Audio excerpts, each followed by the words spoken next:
I counted wrecks and claims while my superiors waited for silence in the skies.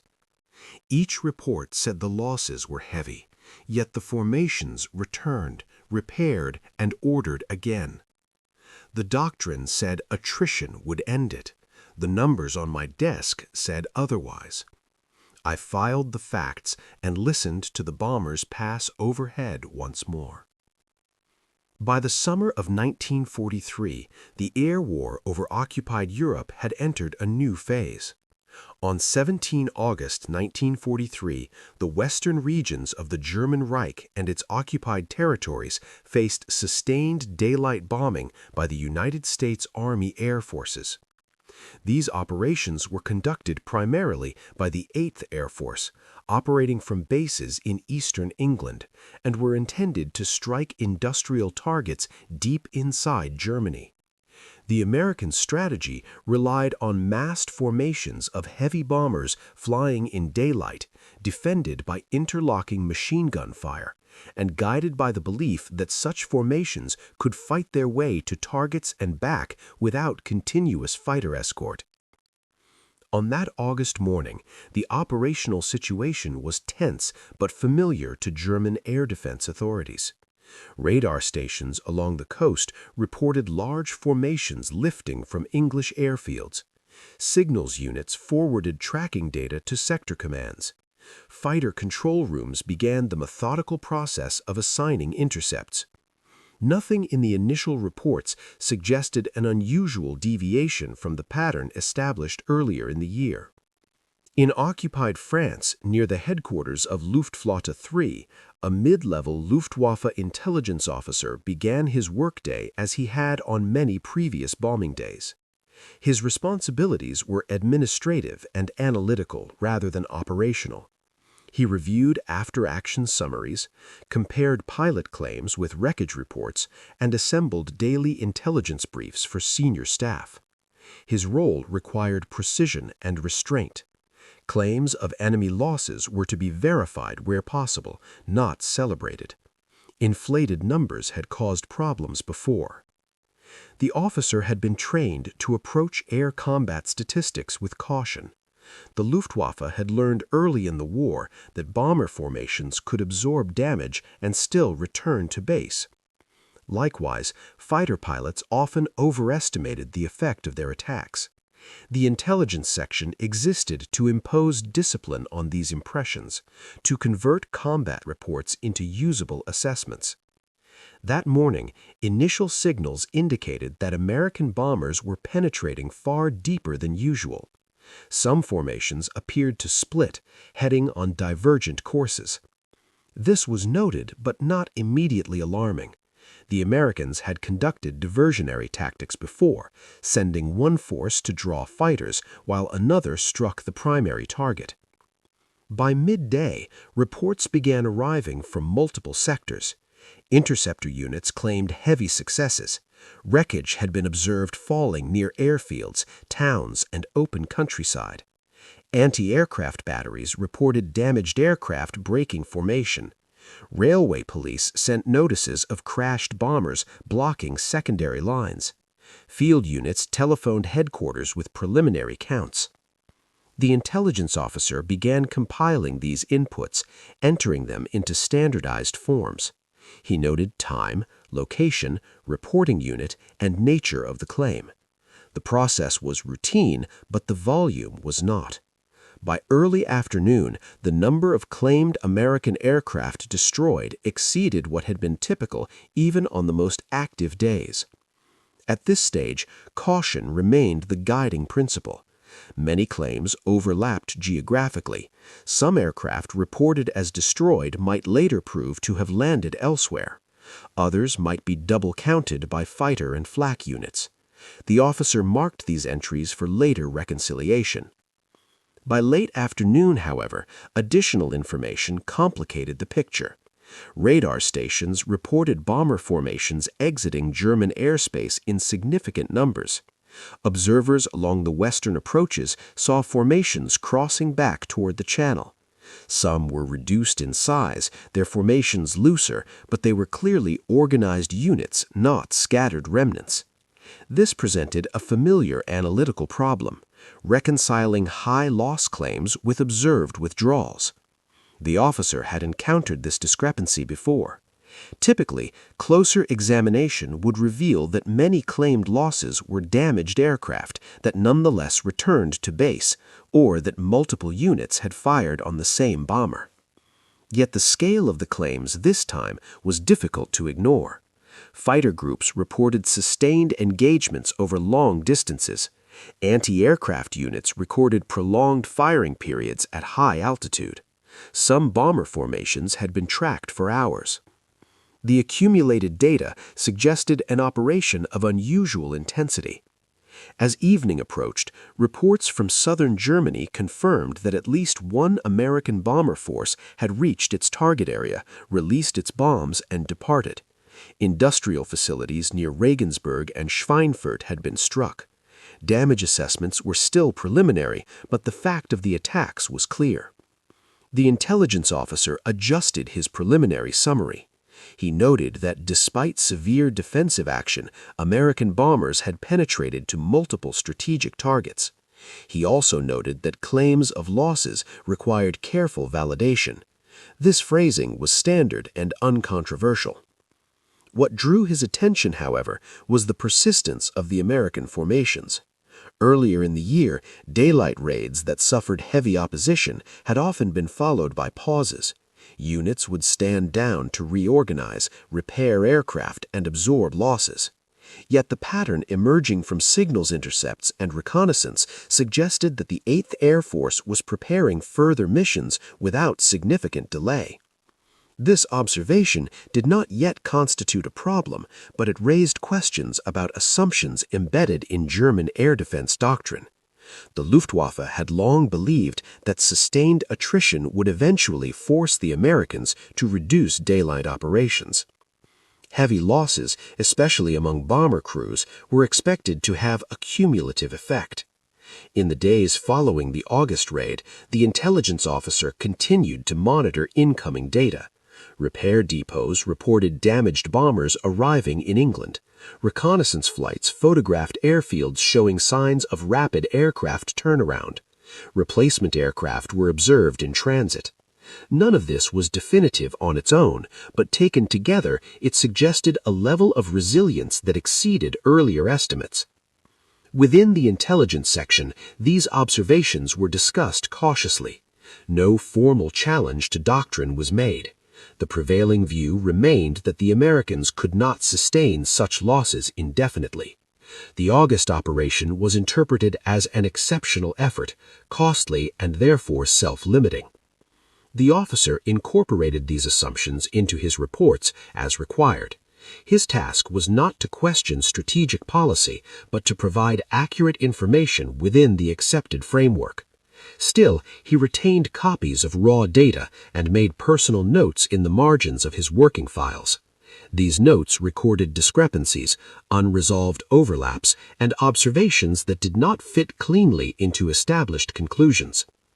By early September 1943, further American daylight raids confirmed that the August losses had not halted operations. Bomber formations returned, sometimes along similar routes, sometimes probing new sectors. Losses continued on both sides. The intelligence summaries grew longer. Verification became more complex. The officer's routine remained unchanged: receive reports, assess credibility, compile summaries, and forward them up the chain. Yet the operational problem was becoming more apparent. The defensive system was inflicting damage but not producing the anticipated reduction in enemy activity. The assumption that heavy losses would deter repeat missions was showing early signs of strain. At the end of one such reporting cycle, the officer closed his file and noted the date. The data was incomplete, as always. Further confirmation would come in time. For now, the working conclusion remained provisional. The American bomber force had suffered heavily and yet continued to operate. The matter was left there, pending further evidence. By September 1943, the pattern established in August had not resolved itself, Daylight bombing operations by the United States Army Air Forces continued at a tempo that German air defense authorities had expected to diminish. Instead, bomber formations appeared again over the Reich, sometimes only days apart. The losses reported by fighter units and anti-aircraft commands remained high. So did the number of aircraft observed reaching their targets. Within Luftwaffe 3's intelligence section, the accumulation of reports began to expose a widening gap between expectation and observation. The analytical framework used to assess bomber attrition had been built on earlier campaigns, particularly against the Royal Air Force. Night bombing losses had eventually forced the RAF to adjust tactics. Daylight raids without escort were assumed to be even more vulnerable. Yet the American approach did not conform to those precedents. The intelligence officers' workload increased steadily. Each raid generated hundreds of individual claims, sightings, and damage assessments. Fighter groupings submitted detailed combat reports, often listing multiple aircraft destroyed in a single sortie. Flak regiments reported sustained firing with observed hits at altitude. Local authorities forwarded accounts of wreckage, captured aircrew, and crash sites. Verification remained the central challenge. Ground confirmation was uneven. Some crash sites were inaccessible, others were destroyed beyond recognition. Captured aircrew could confirm losses, but their numbers rarely matched the total claims. Reconnaissance photography of English airfields showed damaged aircraft under repair, but could not distinguish between bombers written off and those returned to service. As these discrepancies accumulated, the officer attempted to refine his methodology.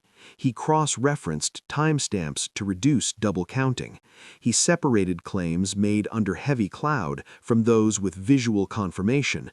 He flagged reports from inexperienced units for additional scrutiny. These measures improved internal consistency, but they did not change the overall picture. The losses inflicted on the American bomber force were real and substantial. Entire crews were killed or captured. Aircraft production figures suggested that replacements were arriving in significant numbers, but crew training remained a constraint. German assessments continued to predict that sustained attrition would degrade operational effectiveness. However, operational evidence suggested otherwise. American formations continued to fly deep into defended airspace. They adjusted routes, altered altitudes, and varied timing, but the essential feature remained unchanged: daylight penetration without continuous fighter escort. The German fighter force intercepted repeatedly, often at high cost to itself, yet the raids persisted. The officer noted another development that complicated assessments. American bomber formations increasingly adopted tighter defensive boxes. Mutual fire support improved. Attacks that might have broken formations earlier in the year now resulted in damaged aircraft remaining in formation long enough to exit the most heavily defended zones. This reduced the number of isolated bombers that could be destroyed outright. Flak commanders reported similar observations. Bombers flew through barrages that had previously been effective. Some aircraft were visibly damaged but maintained course. The assumption that a damaged bomber was effectively neutralized proved unreliable. Many such aircraft returned to England, where they were repaired and flown again. Despite these indicators, official summaries continued to emphasize cumulative loss figures. Senior commanders required reassurance that the defensive effort was producing results. Intelligence briefs reflected this emphasis. Charts showed rising totals of enemy aircraft destroyed. The projected impact on American operational capacity was restated with minor adjustments. The intelligence officer complied with these requirements, but his personal notes became more detailed. He began tracking individual bomber groups over time, using call signs and formation characteristics. This allowed him to identify units that had suffered losses and returned within weeks. The recovery rate was higher than expected. A further complication emerged with the introduction of limited fighter escort. While long-range escort remained unavailable for most missions, American fighters began appearing at the periphery of bomber streams. Their presence altered interception patterns. German fighters now faced opposition earlier in their climb and later in their withdrawal. Losses increased, particularly among less experienced pilots. These developments strained Luftwaffe resources. Fighter units reported fatigue. Aircraft availability fluctuated. Replacement pilots arrived with reduced training hours. Maintenance crews worked extended shifts to keep aircraft serviceable. The defensive system continued to function, but its margins narrowed. From an intelligence perspective, this raised uncomfortable questions. If American losses were not producing the anticipated operational pause, then the underlying assumption that attrition alone would compel a reduction in daylight bombing required reconsideration. Yet no formal mechanism existed for a mid-level intelligence officer to challenge strategic doctrine directly. Instead, the officer began to frame his summaries more carefully. He included explicit caveats regarding verification. He highlighted instances where bomber formations returned despite heavy damage. He noted the increasing frequency of repeat missions by identified units. These observations were factual and defensible, but they did not alter official conclusions. The tension between data and doctrine grew gradually. There was no single moment of contradiction, no abrupt failure. Rather, each successive raid added weight to the same unresolved issue. Losses were being inflicted, yet the enemy continued to operate at scale. By October 1943, American daylight raids struck targets in central and southern Germany with increasing regularity. Weather conditions varied, but operations continued whenever feasible. The intelligence section's estimates of American bomber strength were repeatedly revised upward. Production figures suggested that aircraft output exceeded German expectations. The officer's daily routine now included reviewing captured documents and interrogations of downed aircrew.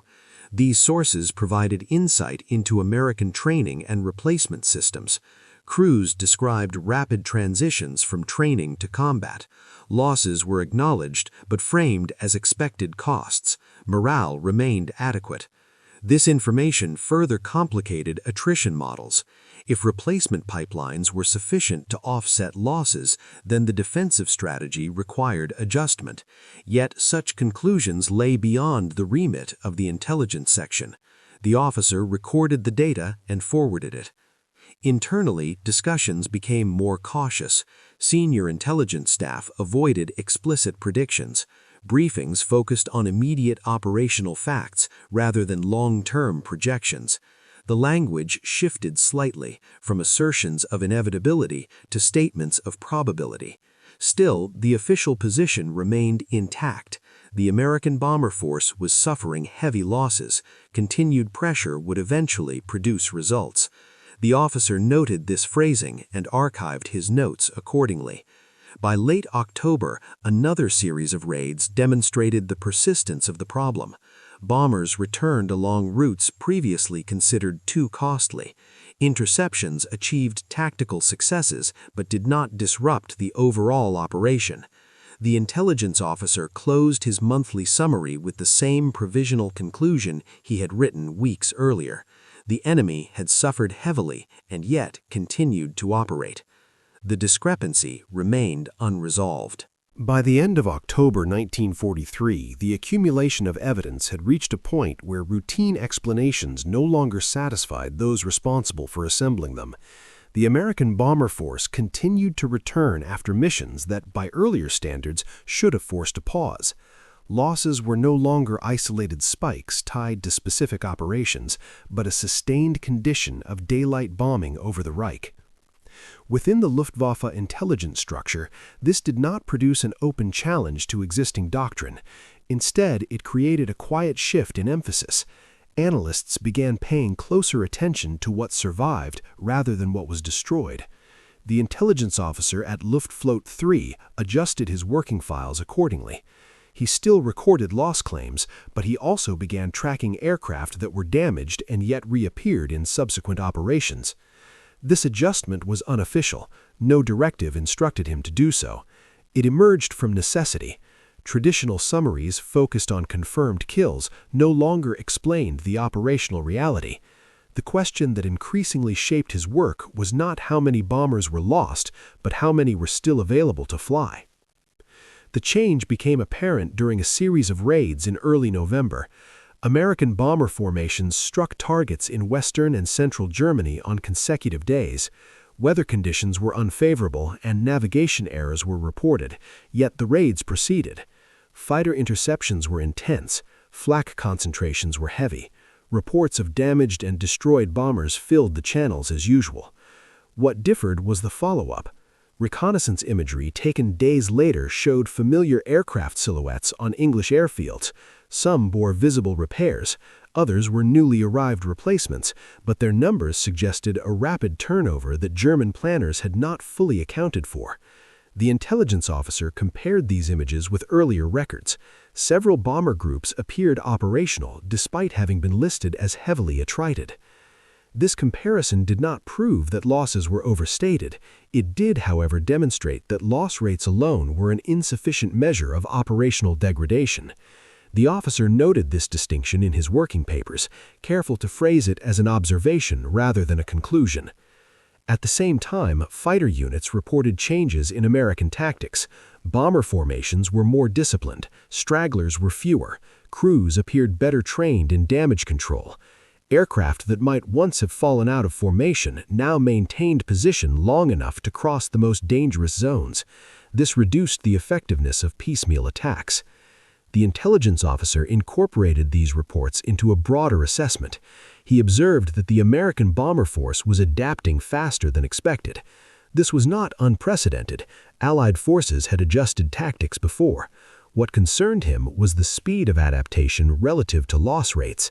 The traditional expectation had been that heavy losses would slow learning and disrupt continuity. Instead, adaptation continued despite those losses. A further development reinforced this impression.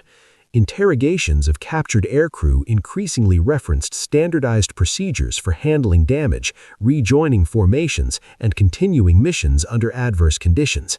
These procedures were widely disseminated. Replacement crews appeared familiar with them on arrival. This suggested an institutional capacity to absorb experience rapidly.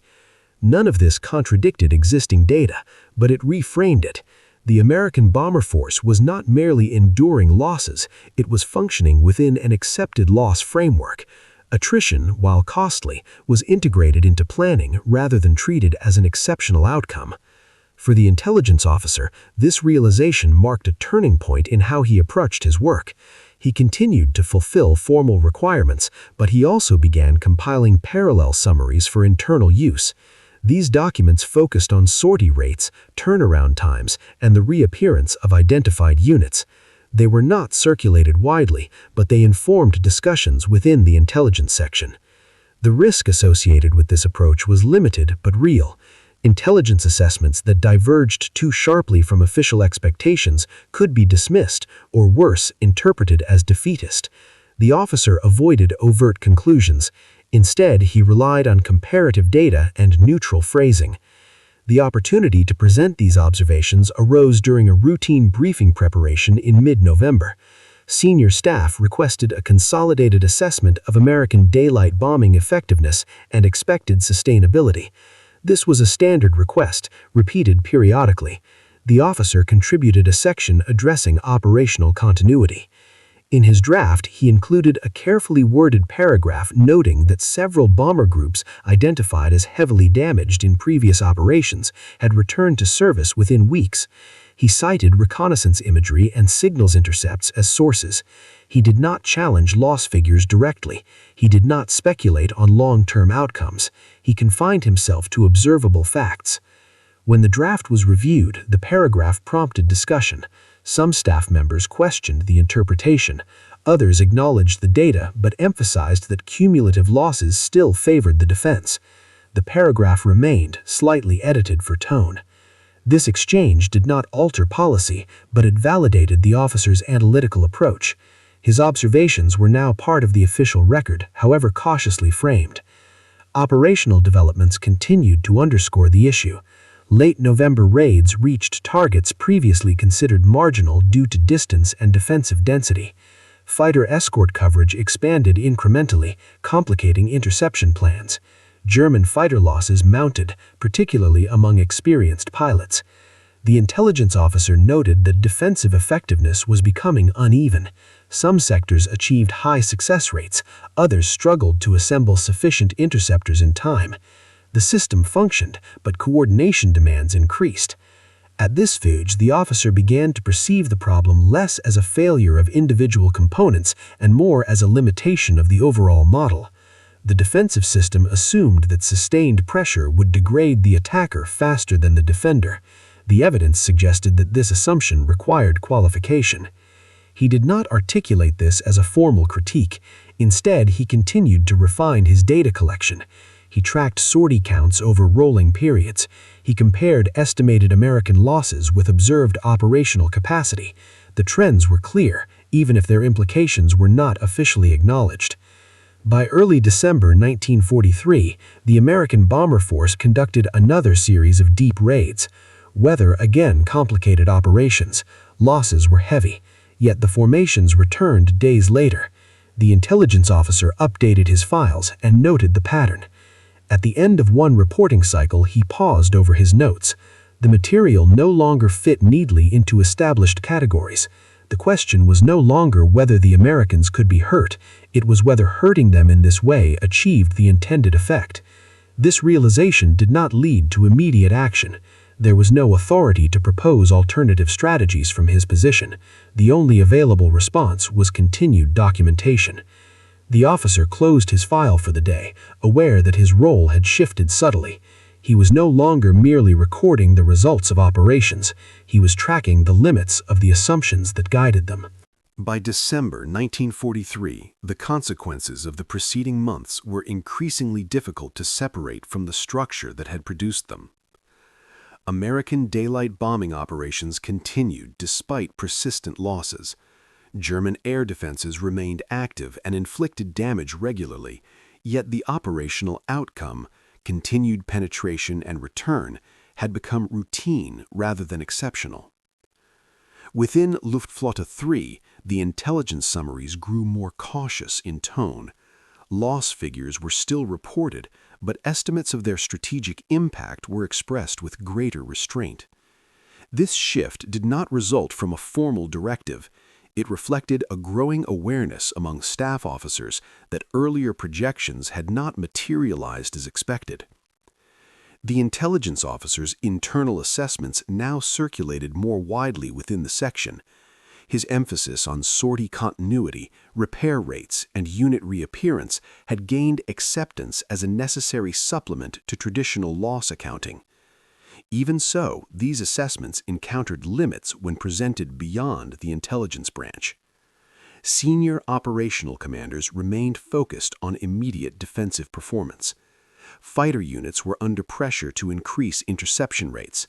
Flak commanders were tasked with improving accuracy and coordination. The assumption that attrition would eventually force a reduction in American operations persisted, even as its timeline became less certain. The officer observed this divergence during a series of staff meetings in early January 1944. Intelligence briefings presented data showing both high American losses and sustained sortie rates. Operational discussions, however, centered on tactical adjustments rather than strategic reassessment. The prevailing view was that improvements in interception and fire control would restore the expected balance. This approach placed additional strain on defensive forces. Fighter units were committed more frequently, often with limited rest periods. Aircraft availability fluctuated as maintenance cycles shortened. Replacement pilots arrived with fewer hours and less experience. Losses on the German side increased, particularly in engagements with improved American defensive formations and expanding fighter escort coverage. From an analytical standpoint, this development complicated assessments further. Attrition was no longer asymmetrical. While American losses remained high, German losses were rising at a pace that eroded qualitative advantages. The intelligence officer documented these trends without commentary, aware that their implications extended beyond his remit. The friction between data and doctrine became more apparent when higher headquarters requested revised projections in mid-January. The question posed was whether sustained defensive pressure could still be expected to reduce American daylight operations within the coming months. The intelligence section assembled its response using available data. The officer contributed a revised analysis that avoided definitive forecasts. He noted that while American losses continued to be significant, observed operational capacity had not declined proportionally. He cited repair and replacement indicators. He also noted increasing German fighter losses and pilot fatigue. This language prompted pushback during review. Some senior officers argued that such assessments risked undermining confidence in the defensive effort. Others accepted the data but insisted that its interpretation remain conservative. The final version of the report retained the officer's observations but framed them as variables rather than conclusions. The exchange underscored the limits of institutional flexibility. Adjusting tactical procedures was acceptable, reconsidering foundational assumptions was not. The intelligence officer recognized that his role was constrained by these boundaries.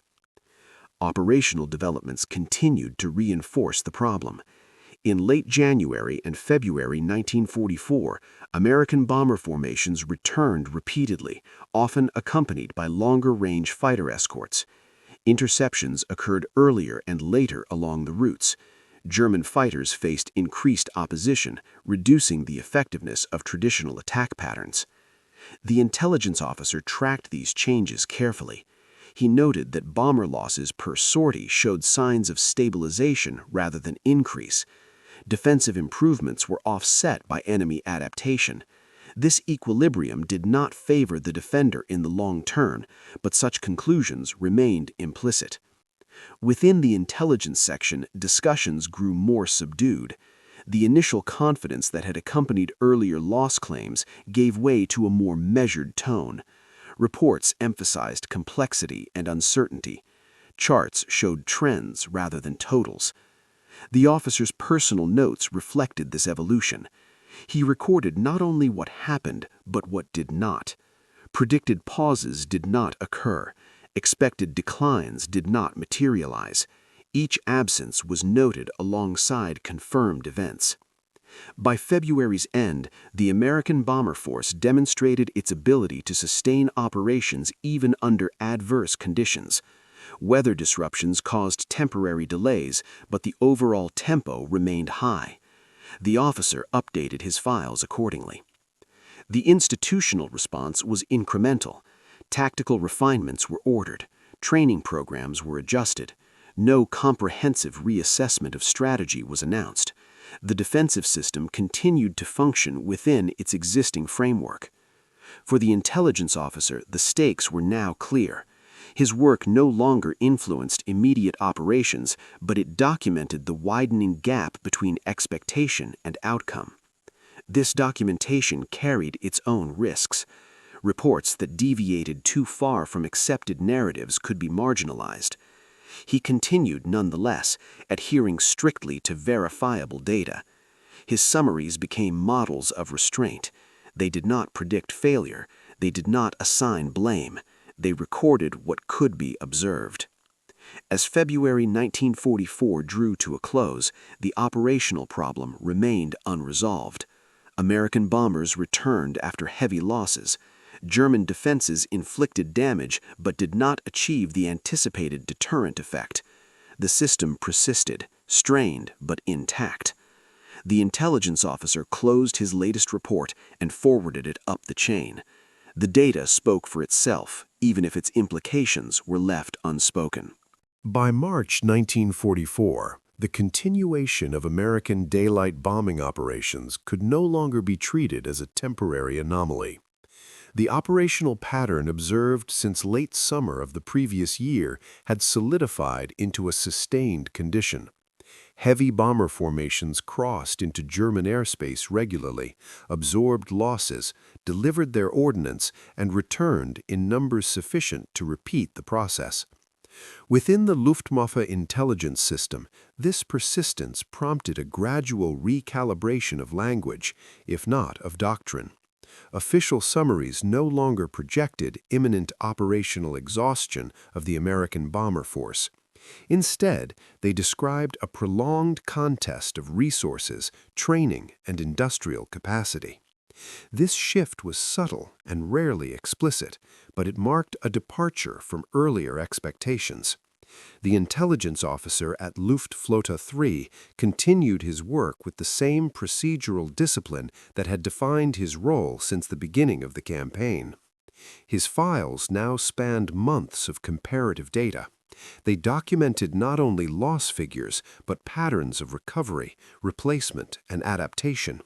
These records were methodical and restrained, avoiding speculation while preserving detail.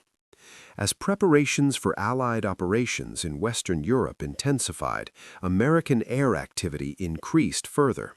Bomber formations were larger, more tightly coordinated, and more consistently escorted. German interception efforts remained determined, but increasingly costly. Fighter losses rose, and the pool of experienced pilots continued to shrink. The intelligence officer's assessments reflected this evolving balance.